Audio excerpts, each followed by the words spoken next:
As I record this video, what we are seeing in the silver market is all but unprecedented and bolsters the case that I made just a day or so ago that we very well may be in a new era for silver. Let's talk about that and so much more as we explore.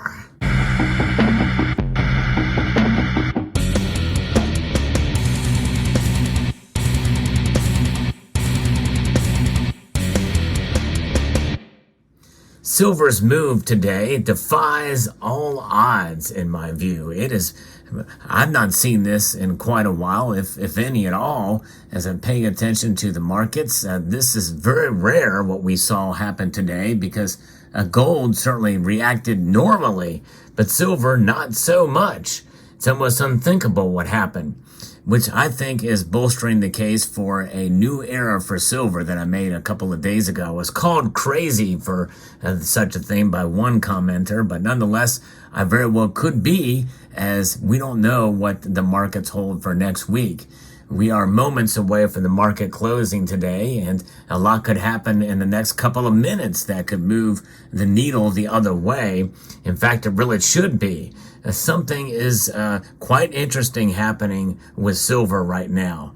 But first off, we need to see exactly what's going on with silver. Silver is up right now as I record this video. It is up 13 cents, but it was up 15 cents earlier as I was preparing for this to $24.14. Solidifying maybe perhaps a new floor for silver at $24 an ounce. Some people think that we are on the cusp of maybe getting to $25 an ounce as we head into next week, but who knows? Gold, though, is down a half a percentage point.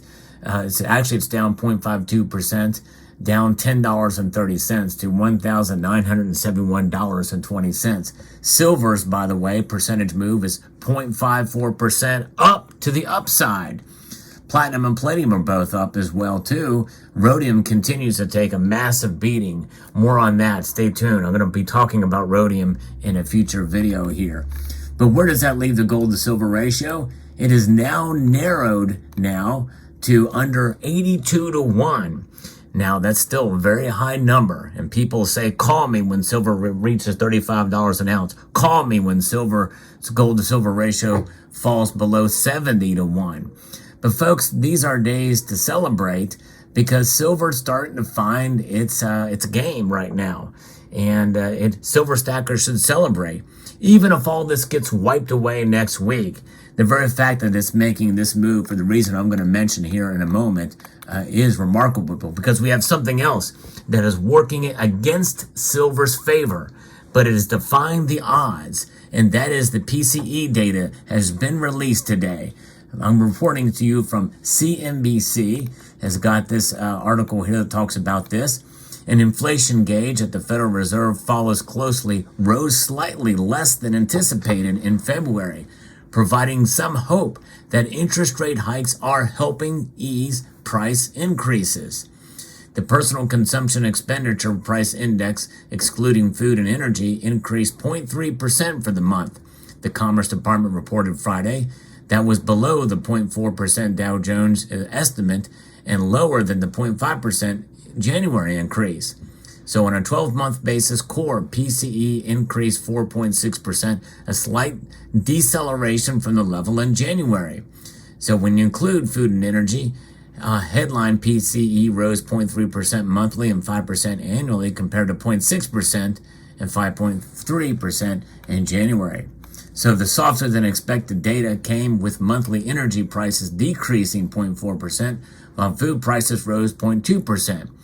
Goods prices climbed 0.2%, while services increased 0.3%. So, you get into that. The inflation trend looks promising for investors. Inflation will likely be below 4% by the end of the year, giving the Federal Reserve some leeway to cut rates by the end of the year if the economy falls into recession. This is from Jeffrey Roach, who is a chief economist at LPL Financial. So he's talking about a potential pivot that could happen. However, Another take on this could be that maybe this means that they may be more aggressive and do yet another rate hike other than the expected one coming. In other words, we may not see the pause through at least up until towards the end of the year, and then maybe next year we may see it run back. But we'll find out and see what happens. Market pricing Friday morning following the inflation report indicated an even split between the Fed raising its benchmark rate another quarter percentage point or holding steady in May. And the Fed's own unofficial projections released last week pointed to perhaps one more increase this year and no reductions. However, traders expect cuts this year, with year-end pricing for the federal funds rate at 4.25% to 4.5%, half a point below the current target range. And while inflation has ebbed in some areas, it has remained pernicious in others. Shelter costs in particular have risen sharply. Fed officials, though, are looking through the increase and expect rents to decelerate through the year. Then we have outliers like the most recent thing that we saw with egg prices going up dramatically.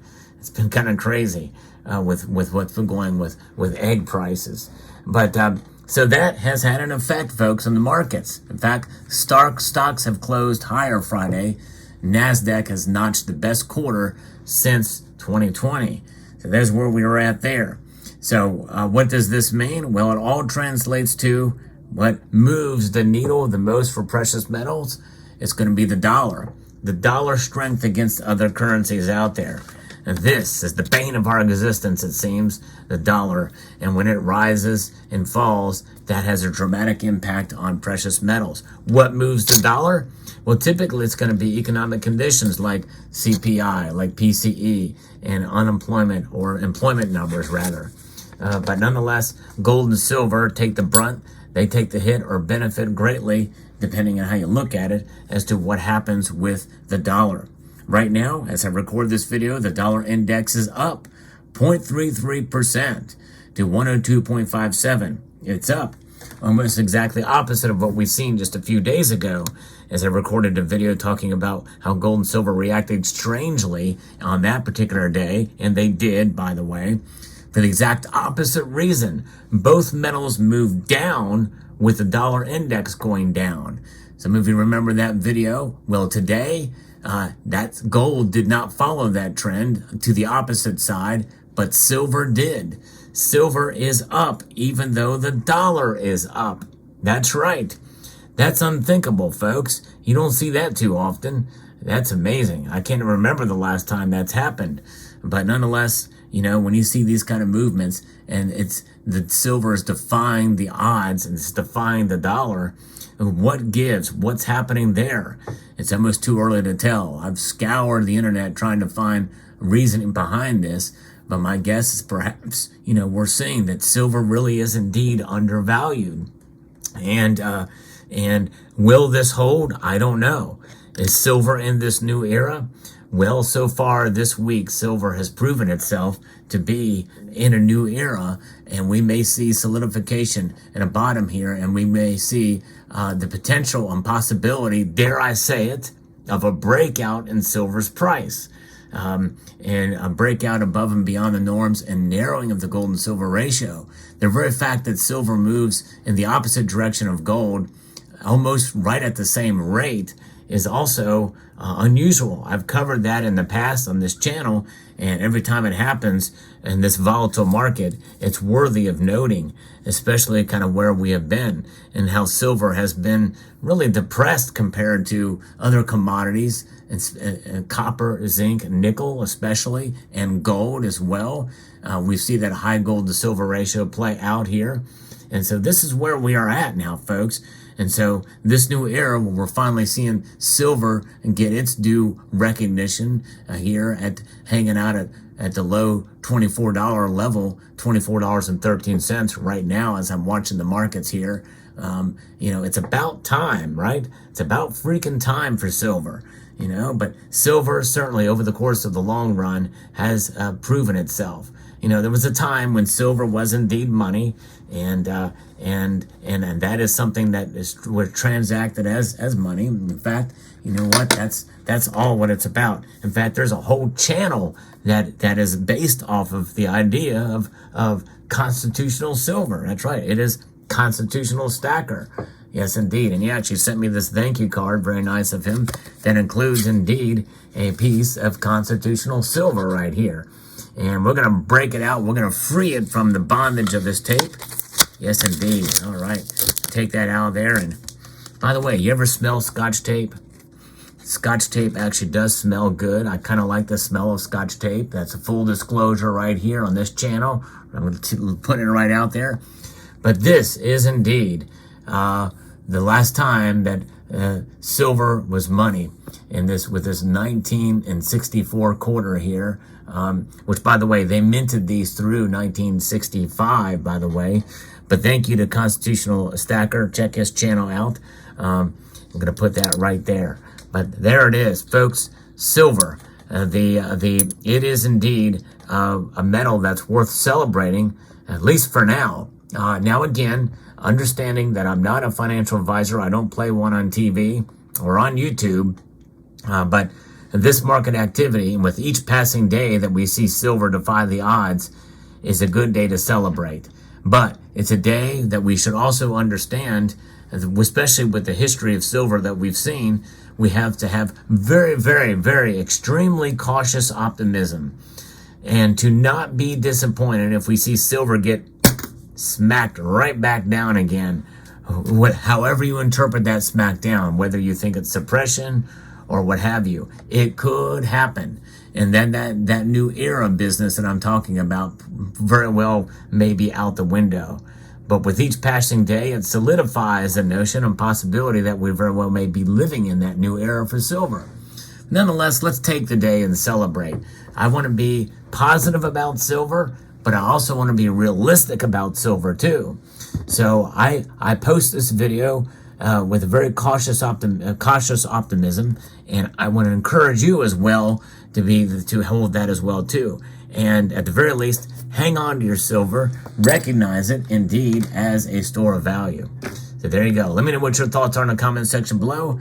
I'd like to extend a multitude of gratitude to you all for taking the time to watch, and encourage you to please rate, share, comment, and subscribe. Hello, my name is Mary from the Distribution Program. How are you so far? I'm doing great so far. How are you? Thanks for asking me. I'm good. We are providing a free COVID-19 testing kit through Medicare Part B program. But do you have Medicare Part B? Yes, I do. I want the COVID kit. Can you send me some silver too with it? I want some silver with my COVID kit. Okay. All right. Okay. So all I need. All right. Okay. How much silver will you send me? Okay, I will send you. Just hold. I have senior on the line. He is with you. Okay. Okay. Thank you. Okay. Just hold. Okay, I'll hold. I have senior on the line. Okay. Okay. All right, thank you so much for holding. My name is Cash Fletcher. I'm a senior supervisor here. How are you doing today? I'm doing great. How are you doing? God bless you. I'm pretty good. Thank you so much for asking me. Actually, sir, this is a very short call. I will just take your 1.5 minutes. After this call, I will update your profile here, and nobody will give you a call back as well. I just need to know when I'm going to get the silver. I just need to know when I'm going to get the silver. When are you going to send me the silver? Silver sneaker? No, you want a silver sneaker? Not a silver sneaker, sir. I don't need a silver sneaker. I just need silver, like in the form of coins. It can be a bar, a silver bar. Can you send me that? I guess not.